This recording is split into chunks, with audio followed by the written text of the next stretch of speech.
اسد کے لیے دن رات ایک جیسے ہو گئے تھے۔ وہ تمام وقت اس اندھیرے کمرے میں بنی پلیٹ پر رہ رہا تھا۔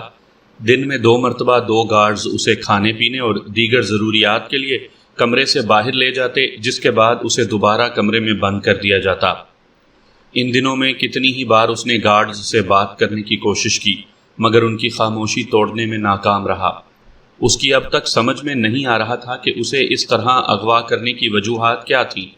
اگر وہ ان کی راہ میں آ رہا تھا تو ان سینکڑوں قیدیوں کی طرح اسے قتل کیوں نہیں کر دیا گیا؟ اس وقت بھی وہ ورزش کرتے ہوئے اسی ادھیڑ بن میں تھا کہ پہلی روز والی بھاری آواز دوبارہ کمرے میں گونجی۔ آواز کے ساتھ ہی بتیاں بھی روشن ہو گئی تھیں۔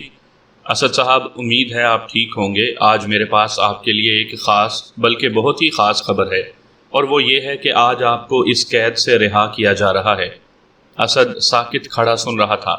اسے یقین ہو رہا تھا کہ اب یہ لوگ اسے مار ڈالیں گے۔ شاید یہ اس کی رہائی ہو، یا پھر یہ کسی قسم کا مذاق بھی ہو سکتا ہے۔ کیا آپ کچھ کہنا چاہتے ہیں؟ وہ جواب میں خاموش رہا۔ کوئی بات نہیں، مجھے اندازہ ہے کہ اتنے دنوں کی مسلسل خاموشی کے بعد بولنا کچھ عجیب ہی لگ رہا ہوگا۔ بہرحال اس کمرے میں سے تمام میگنیٹس ہٹائی جا رہی ہیں۔ گارڈز 5 منٹ بعد آپ کو عمارت سے کچھ دور چھوڑ دیں گے۔ اس کے بعد اپنا راستہ ڈھونڈنا آپ کا کام ہے۔ میری طرف سے آپ کے لیے نیک خواہشات۔ کوشش کیجئے گا کہ مظلوم اور بے گناہ افراد کے مددگار بن سکیں۔ ان الفاظ کے ساتھ خاموشی چھا گئی۔ اسد کی سمجھ میں کچھ نہیں آ رہا تھا۔ چند لمحوں بعد 2 گارڈز کمرے میں داخل ہوئے اور اس کے بازو پکڑ کر اسے عمارت کے بیرونی دروازے کے قریب لے گئے۔ ان میں سے ایک نے اس کی آنکھوں پر سیاہ رنگ کی پٹی باندھ دی، دوسرے نے اسے ہاتھ پکڑ کر گاڑی میں بٹھا لیا۔ یہ کوئی بڑی گاڑی تھی کیونکہ اس کی نشستیں کار سے مختلف تھیں۔ گاڑی کچھ دیر چلتی رہی، پھر رک گئی۔ گارڈز نے اسے گاڑی سے اتار دیا۔ ان کے ہٹتے ہی اس نے آنکھوں سے پٹی اتار دی۔ اتنے دنوں بعد سورج کی روشنی دیکھ کر وہ سجدے میں گر پڑا تھا۔ اسے ہرگز یقین نہیں تھا کہ وہ اس قید سے اس طرح آزاد بھی ہو سکتا ہے۔ وہ چند لمحے زمین پر پڑا رہا، پھر اٹھ کر بیٹھ گیا۔ اسے بالکل اندازہ نہیں تھا کہ وہ کس جگہ تھا، مگر یہ خوشی ہی بہت تھی کہ وہ زندہ تھا اور آزاد تھا۔ 1 گھنٹے کے پیدل سفر نے اسے قدرے پکی سڑک کے کنارے پر پہنچا دیا تھا۔ کئی بار کی کوشش کے بعد بالآخر اسے لفٹ مل ہی گئی۔ مجھے شہر تک لفٹ درکار ہے، یا جہاں تک آپ جا رہے ہوں وہاں تک بھی چھوڑ دیں تو مہربانی ہوگی، وہ بمشکل بول پایا تھا۔ کار کی ڈرائیونگ سیٹ پر 35-40 سال کا ایک سمارٹ شخص براجمان تھا۔ اس کی آنکھوں پر گلاسز تھے۔ ضرور آپ کسی حادثے کا شکار ہوئے ہیں؟ اس نے خوش دلی سے پوچھا۔ جی ایسا ہی سمجھیں، میں ایس پی اسد خان ہوں، ایک کیس کے سلسلے میں یہاں تھا۔ اوہ، آپ اندر آ جائیں۔ میرا نام سلیم فیضان ہے اور میں بین الاقوامی رسالے کے لیے کام کرتا ہوں۔ میرا موضوع ماحولیات ہے۔ میں آپ کا فون استعمال کر سکتا ہوں؟ وہ اپنے چیف سے بات کرنا چاہ رہا تھا۔ تم کہاں تھے اسد؟ ہم نے تو یہ سمجھ لیا تھا کہ تمہیں کسی نے مار ڈالا شاید۔ چیف اس کی آواز سن کر ابتدائی سوال جواب کے بعد بولا۔ کچھ دیر کی گفتگو کے بعد اس نے کال ختم کر دی۔ شہر پہنچنے تک سلیم فیضان سے اس کی اچھی خاصی دوستی ہو گئی تھی۔ تم کہاں ٹھہرے ہوئے ہو؟ ہوٹل میں، اس نے بتایا۔ وہ ماحولیات کے حوالے سے اس ریجن میں خاص مضامین اور تصاویر پر کام کر رہا تھا، اور بقول اس کا یہاں کا کام تقریباً مکمل ہو چکا تھا۔ وہ اب کچھ عرصے سیر و تفریح کرنا چاہ رہا تھا۔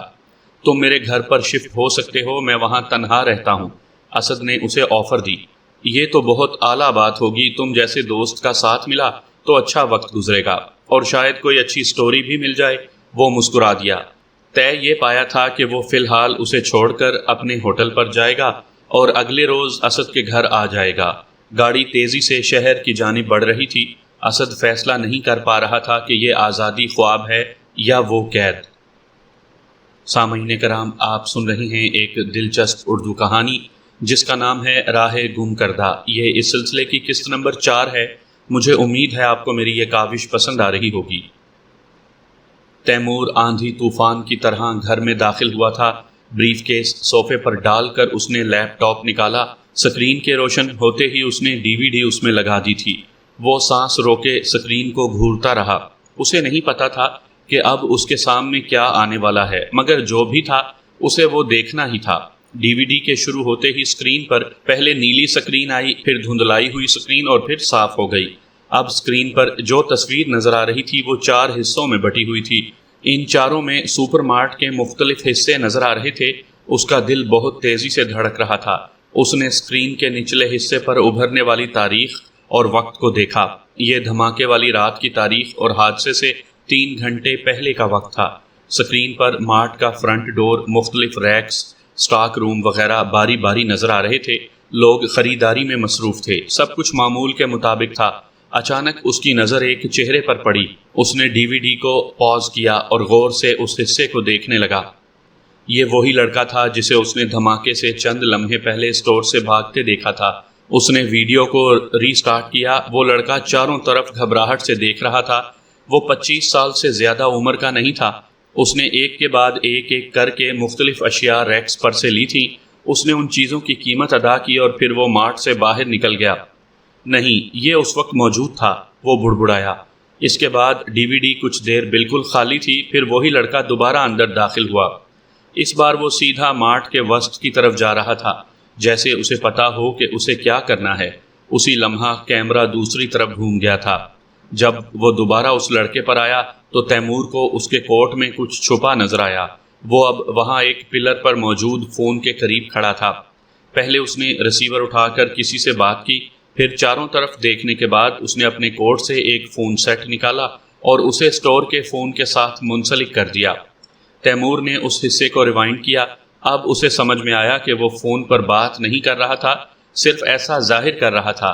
اس دوران اس نے وہ سیٹ نکال کر اس کی جگہ دوسرا سیٹ لگا دیا تھا۔ پھر اس نے پرانے سیٹ کو وہاں سے اٹھا کر قریبی شیلف میں چھپا دیا۔ اس کے بعد اس نے کوئی نمبر ملایا، مگر وہ کسی فون کے نمبروں سے زیادہ ڈیجٹس دبا رہا تھا۔ اسی لمحے کیمرہ گھوم گیا تھا۔ تیمور سانس روکے سب دیکھ رہا تھا۔ کیمرہ دوبارہ گھوما، تب وہ نوجوان فون کا ریسیور رکھ چکا تھا۔ اب اس نے فون پر لگا بٹن دبایا اور تیزی سے وہاں سے نکل گیا۔ جلدی میں وہ سامنے سے آتی ایک معمر خاتون سے ٹکرایا، جس سے وہ خود گرتے گرتے بچا، مگر وہ رکا نہیں۔ نہایت تیزی سے دروازے کی جانب لپکا، جہاں سے اسی وقت نینا اور پریسا ایک دوسرے کا ہاتھ تھامے اندر داخل ہو رہی تھی۔ تیمور کا دل اچھل کر حلق میں آ گیا تھا۔ عین اسی وقت ایک زوردار دھماکہ ہوا، جس کے بعد سکرین خالی ہو گئی۔ تیمور کسی ہیپناٹائز انسان کی طرح سکرین کو گھورتا رہا، پھر چہرے کو دونوں ہاتھوں میں چھپا کر رونے لگا۔ اس کا پورا جسم لرز رہا تھا۔ تیمور، ایک نرم بھاری آواز نے اسے سر اٹھانے پر مجبور کر دیا۔ آنسوؤں کے دھندلکے میں اسکرین پر اسے ایک شخص نظر آیا۔ وہ ایک بڑی سیاہ ایگزیکٹو کرسی پر براجمان تھا۔ اس کے سامنے ایک بڑی سی میز تھی۔ پیچھے بنے بہت بڑے بک شیلف میں کتابیں ہی کتابیں تھیں۔ تیمور نے ہتھیلی کی پشت سے آنکھیں صاف کی۔ اس شخص کی آنکھیں بہت روشن اور چمکدار تھیں۔ چہرے پر سرمئی داڑھی بہت باوقار لگ رہی تھی۔ تیمور، مجھے اندازہ ہے کہ تم پر کیا بیت رہی ہوگی۔ یہ سب دیکھنا آسان کام نہیں ہے۔ میں تمہاری مدد کرنا چاہتا ہوں۔ اس وقت میرا نام جاننا تمہارے لیے ضروری نہیں ہے۔ تمہیں صرف یہ جاننا ضروری ہے کہ میں تمہارا ہمدرد ہوں۔ مجھے تمہارے نقصان پر افسوس ہے۔ اس کا ازالہ ممکن نہیں ہے، مگر تمہیں حقیقت کا علم ہونا بھی ضروری ہے، تاکہ کہیں اور کوئی دوسرا شخص تمہاری طرح اپنا خاندان کھونے سے بچ سکے۔ مارٹ میں جو کچھ ہوا وہ کوئی حادثہ نہیں تھا، جیسا کہ تم نے دیکھا۔ میں جو کہہ رہا ہوں اسے غور سے سنو، کیونکہ تم اسے دوبارہ نہیں سن پاؤ گے۔ میں صرف تمہیں صحیح سمت کی نشاندہی کی مدد کر سکتا ہوں۔ اگر تمہیں اس ہولناک جرم کی تفصیلات جاننی ہیں تو تمہیں اس کے لیے فواد صدیقی کو ڈھونڈنا ہوگا۔ تمہیں یہ کام تنہا کرنا ہوگا۔ پولیس کی مدد لینے کی کوشش مت کرنا، وہ اس کیس کو بند کر چکے ہیں۔ تمہارا اور ہمارا تحفظ بھی اسی میں ہے۔ اب مجھے جانا ہوگا۔ فواد کو ڈھونڈو، وہ تمہیں سب بتا دے گا۔ جو تمہیں مدد فراہم کرے گا۔ وہ ایک لمحے کے لیے خاموش ہوا، پھر بولا، یاد رکھو تیمور، انصاف ضرور ہونا چاہیے۔ اس کے بعد سکرین سیاہ ہو گئی۔ تیمور اب بھی ٹکٹکی باندھے اسکرین کو تک رہا تھا۔ اس کے ذہن کی پٹری پر سوالات کی ٹرین تیزی سے رواں دواں تھی۔ کیا پولیس کے علم میں تھا کہ یہ ایک بم دھماکہ تھا؟ انہوں نے عوام اور غمزدہ خاندانوں سے جھوٹ کیوں بولا؟ اس کی سمجھ میں کچھ نہیں آ رہا تھا۔ وہ اداس ہو، غصہ کرے یا دیوار میں سر مار دے۔ بھائی، رمشا کی آواز پر اس نے خالی خالی نظروں سے اسے دیکھا۔ کیا ہوا بھائی؟ وہ تیزی سے اس کے پاس آئی۔ رمشا، نینا اور پریسا کو مارا گیا ہے۔ وہ بمشکل بولا۔ جان بوجھ کر اس مارٹ کو اڑایا گیا جہاں اتنے سارے لوگ اپنے پیاروں سے جدا ہو گئے۔ اس کے الفاظ آنسوؤں میں ڈھل گئے۔ رمشا اسے دیوانوں کی طرح تک رہی تھی۔ اسد اپنی شکل درست کروا کر خوب نہایا اور پھر سو گیا۔ اس کی آنکھ دروازے پر ہوتی بمباری اور مسلسل بجتی ڈور بیل کی وجہ سے بمشکل کھلی تھی۔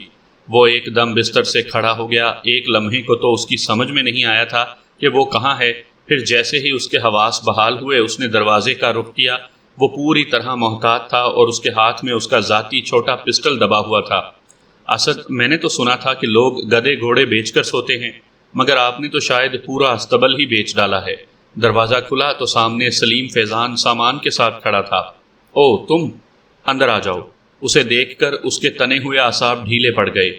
مگر تمہیں تو کل صبح آنا تھا۔ اسد نے اندر آ کر پانی کی بوتل نکالتے ہوئے پوچھا۔ تو کل ہو گئی ہے، بلکہ کل کی دوپہر بھی ہو گئی ہے، وہ ہنسا۔ او یعنی میں اتنے گھنٹے سوتا رہ گیا؟ اسد بھی ہنسا۔ وہ خود کو اب کافی ہلکا پھلکا محسوس کر رہا تھا۔ اسد کی توجہ اچانک اس اشتہار انگیز خوشبو کی طرف مبذول ہو گئی۔ اسے اپنا کمرہ بھی کچھ مختلف نظر آ رہا تھا۔ کیا سونگ رہے ہو؟ ہوں تو میں مہمان، مگر بھائی مہمان کے ساتھ بھی پیٹ ہوتا ہے۔ میزبان تو یہاں آ کر اینٹا غفیل ہو گیا تو میں نے سوچا کہ چلو اپنی مدد آپ کرتے ہیں۔ ٹیبل پر شاید تم نے انڈے ڈبل روٹی لا کر رکھے تھے۔ فریج تو خالی پڑا ہے، میں نے انڈوں سے ہی سینڈوچ بنائے ہیں۔ کچن کی صفائی کی ہے۔ معاف کرنا، تم اچھے پولیس والے ہوگے مگر صفائی پسند بالکل نہیں ہو۔ تمہیں ایک میڈ رکھنی چاہیے۔ کیا بات ہے تمہاری، میں منہ دھو کر آتا ہوں۔ مجھے تو بھوک بھی بہت لگی ہے۔ سینڈوچ واقعی بہت اچھے تھے۔ تم نے کہا تھا کہ تمہارا ماحولیات والا اسائنمنٹ پورا ہو گیا ہے، تم چاہو تو مجھے میڈ کے طور پر جوائن کر سکتے ہو، وہ اس کی تعریف کرتے ہوئے بولا۔ او ہو، مگر مسئلہ یہ ہے مسٹر ایس پی کہ تم مجھے افورڈ نہیں کر سکتے۔ ارے یہ کیا بات کی تم نے؟ وہ ہنسا۔ ویسے بھی میں اب کچھ عرصے کے لیے فارغ ہوں، اگر اس دوران میں تمہارے ساتھ رہ سکوں تو واقعی بڑا اچھا رہے گا۔ یہ تو بہت اچھا ہوگا، اسد دل سے بولا۔ اسے یہ شخص پسند آیا تھا، پھر اس نے اس کی مشکل میں مدد بھی کی تھی، اور اب جو کچھ بھی اس کے ساتھ ہو چکا تھا اس کے حوالے سے کام کے لیے اسے ایک بھروسے مند ساتھی کی ضرورت بھی تھی جس کا پولیس یا برانچ سے کوئی تعلق نہ ہو۔ سلیم فیضان کے روابط تھے، وہ رپورٹر تھا اور یقیناً اس کے کام آ سکتا تھا۔ یہ آپ کیا کہہ رہے ہیں بھائی؟ رمشا نے پوچھا۔ تیمور اتنی دیر میں خود کو سنبھال چکا تھا۔ ہاں یہی سچ ہے، مجھے اس سے قبل بھی گاڑی میں ایک لفافہ ملا تھا جس میں لکھا تھا کہ وہ حادثہ نہیں ہے، اور اب اس ڈی وی ڈی میں تو پوری ویڈیو کی کوریج موجود ہے۔ ویڈیو؟ ہاں پوری ویڈیو۔ یہ لفافہ دیکھو۔ اس نے بہن کے سامنے لفافہ رکھا۔ یہ تو سب کچھ ایک حملہ تھا، سوچا سمجھا منصوبہ۔ آپ کو یہ ٹیپ پولیس کو بتانی چاہیے۔ ہاں مگر میں تھوڑا الجھا ہوا ہوں، ہم نہیں جانتے کہ یہ ایم کون ہیں، یہ لوگ کون ہیں، یہ کیوں ہماری مدد کر رہے ہیں۔ کیا پتہ انہوں نے یہ ویڈیو خود بنا لی ہو۔ ویسے یہ ہونا بہت مشکل ہے، یہ اسی دن کی ویڈیو ہے۔ میں نے اس لڑکے کو خود بھی اسٹور سے نکل کر بھاگتے ہوئے دیکھا تھا۔ اس وقت میرے پاس اس کا نام ہے صرف۔ کیا میں وہ ویڈیو دیکھ سکتی ہوں؟ رمشا نے پوچھا۔ ہاں کیوں نہیں۔ تیمور نے ڈی وی ڈی کو ریوائنڈ کر کے آن کر دیا، مگر اس بار وہاں کچھ بھی نہیں تھا۔ کوریج یا کسی اور چیز کے بجائے وہاں صرف سیکرٹ مشن لکھا آ رہا تھا۔ تیمور نے اسے آف کر کے دوبارہ لگایا، مگر نتیجہ وہی تھا۔ اس نے ڈی وی ڈی باہر نکالی، اسے جھٹکا اور دوبارہ لیپ ٹاپ میں لگایا، مگر وہ سب وہاں سے غائب ہو چکا تھا۔ تیمور پھٹی پھٹی نظروں سے لیپ ٹاپ کو دیکھ رہا تھا۔ بھائی ہو سکتا ہے کہ انہوں نے کوئی ایسی تکنیک استعمال کی ہو کہ ڈی وی ڈی ایک بار ہی دیکھی جا سکتی ہو، اس کے بعد خود بخود اریز ہو جاتی ہو۔ رمشا نے اس کے کندھے پر ہاتھ رکھا۔ اس کے الفاظ سے تیمور کے ذہن میں جھماکا سا ہوا۔ ہاں انہوں نے کہا تھا کہ تم یہ صرف ایک دفعہ ہی سن سکو گے۔ بس پھر یہی بات ہے، میرا مشورہ ہے کہ ہمیں پولیس کے پاس ضرور جانا چاہیے۔ ٹھیک ہے، مگر مجھے شک ہے کہ وہ اس بات پر کوئی توجہ دیں، خصوصاً ایسی صورت میں جب کہ ہمارے پاس کوئی ثبوت بھی نہیں۔ پہلے بھی جب میں پہلا پیغام لے کر انسپیکٹر کے پاس گیا تھا تو اس نے اسے کسی قسم کا مذاق قرار دے کر رد کر دیا تھا۔ پھر بھی بھائی جو ہوا ہے اسے رپورٹ کرنا تو ضروری ہے، ہو سکتا ہے کہ ہمیں ان کی طرف سے مدد مل جائے۔ رمشا کے اصرار پر ہی وہ اس وقت سینئر انسپیکٹر شمس الدین کے سامنے بیٹھا تھا، جس کے چہرے پر بیزاری کے اثرات نمایاں تھے۔ دیکھیے تیمور صاحب، میں جانتا ہوں کہ آپ بہت تکلیف میں ہیں، آپ کی بیٹی اور اہلیہ کے ساتھ جو گزری وہ بھولنے کی بات ہی نہیں، اور مجھے اس حادثے پر افسوس بھی ہے۔ وہ حادثہ نہیں تھا، تیمور ایک ایک لفظ پر زور دیتے ہوئے بولا۔ وہ حادثہ ہی تھا، اس پر مکمل تفتیش ہو چکی ہے اور اب وہ کیس بند ہو چکا ہے۔ آپ خود سوچئے کہ آپ اس خالی ڈی وی ڈی سے کیا ثابت کر سکتے ہیں۔ آپ کو آرام کی ضرورت ہے۔ دیکھیے، پولیس کے پاس بہت زیادہ کام ہے، ایسے حادثات اور پھر دہشت گردی کے واقعات اور بہت کچھ۔ برائے مہربانی آپ اب اس سلسلے میں مجھے پریشان کرنا بند کر دیں۔ غصہ کسی تیز لہر کی مانند تیمور کو بھگو گیا تھا، مگر اس نے خود پر قابو پایا اور کھڑا ہو گیا۔ اس کے دماغ میں آندھیاں سی چل رہی تھیں۔ لوگ کس حد تک بے حس ہو سکتے ہیں، اس نے سوچا، اور پولیس اسٹیشن سے باہر نکل آیا۔ گاڑی میں بیٹھا ہی تھا کہ رمشا کی کال آ گئی۔ بھائی، کیا بنا؟ کچھ بھی نہیں، اس نے مجھے کمرے سے نکال دیا اور کہا کہ اگر میں نے مداخلت کی تو پکڑا جاؤں گا۔ وہ خشک لہجے میں بولا۔ اوہ، تم نے فواد کے حوالے سے کام شروع کیا؟ کیا تم کو لگتا ہے کہ اس کا ریکارڈ مل جائے گا؟ امید تو ہے، مجھے آج کا دن دے دیں، میں اسی پر کام کر رہی ہوں بھائی، شام کو ملتے ہیں۔ رمشا کے ذہن میں وہ ڈی وی ڈی گھوم رہی تھی۔ آخر کوئی انہیں یہ سب کیوں بتا رہا تھا؟ اس سب سے کیا فائدہ تھا؟ اس کی ایک قریبی دوست پولیس کی انتظامیہ میں کام کرتی تھی، اس نے اسے یقین دلایا تھا کہ وہ شام تک پولیس ڈیٹا بیس میں اس فواد صدیقی کا ریکارڈ تلاش کر لے گی۔ اگر اس کا ہلکا سا بھی کوئی ریکارڈ ہوا تو اسے ٹریس کرنا آسان ہو جائے گا۔ رمشا خود بھی گوگل اور دوسرے طریقوں سے اسے سرچ کر رہی تھی۔ دنیا بھر میں کسی کو تلاش کرنا اس کے لیے اس قدر مشکل نہیں ہوتا، کیونکہ وہاں لوگوں کا ڈیٹا محفوظ ہوتا ہے۔ یہ ڈیٹا ہی بنیادی سہولت کی فراہمی کے لیے معلومات فراہم کرتا ہے، مگر ہمارے ہاں یہ سب ابھی شروع ہی ہوا تھا۔ پولیس ڈپارٹمنٹ سے معلومات حاصل ہونے کے بعد دوسرا راستہ شناختی کارڈ کا ادارہ ہی ہو سکتا تھا۔ ہاں بولو۔ فون کی گھنٹی بجی تو وہ اسے کان سے لگا کر بولی، رمشا، یہاں اس نام اور اس ایج گروپ کے 3 لڑکوں کا ریکارڈ ملا ہے، میں تمہیں اس کا سکین بھیج رہی ہوں۔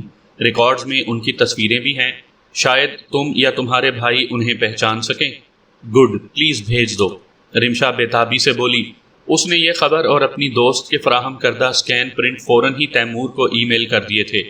کاش انہیں وہ لڑکا مل جائے جس تکلیف، اذیت اور ذہنی اندھیرے میں وہ جی رہے تھے۔ اس میں کمی کے لیے یہ ضروری تھا کہ اس بربادی کے ذمہ دار پکڑے جائیں، اور اس کے لیے وہ کچھ بھی کرنے کو تیار تھی۔ تیمور گھر پہنچا تو رمشا اس کی منتظر تھی۔ کیا ان میں سے کوئی بھی وہ نہیں ہے؟ اس نے اس کے صوفے پر بیٹھتے ہی پوچھا۔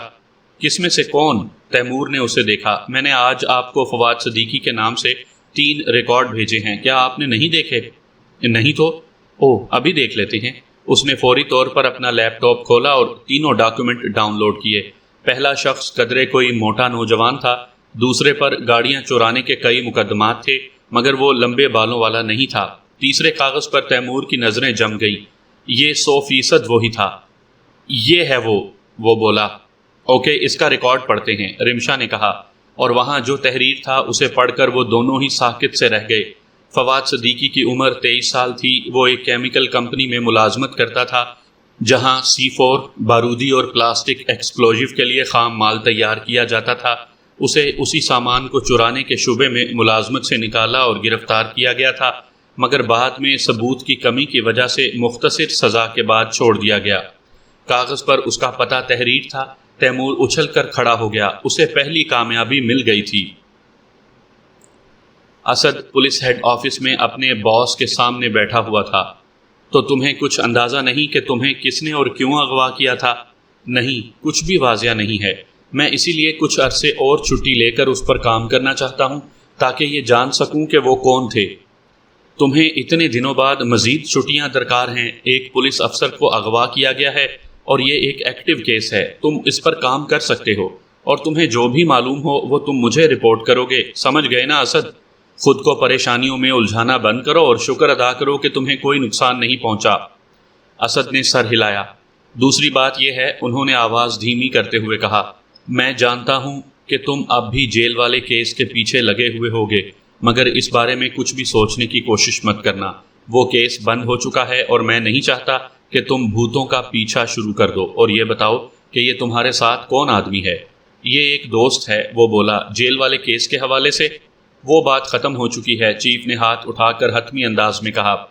باہر نکلنے تک وہ بالکل خاموش رہا تھا۔ وہ جانتا تھا کہ اس کے اغوا کی وجہ ہی جیل کا کیس تھا، اور ان دونوں چیزوں کو الگ کرنا ممکن نہیں ہے۔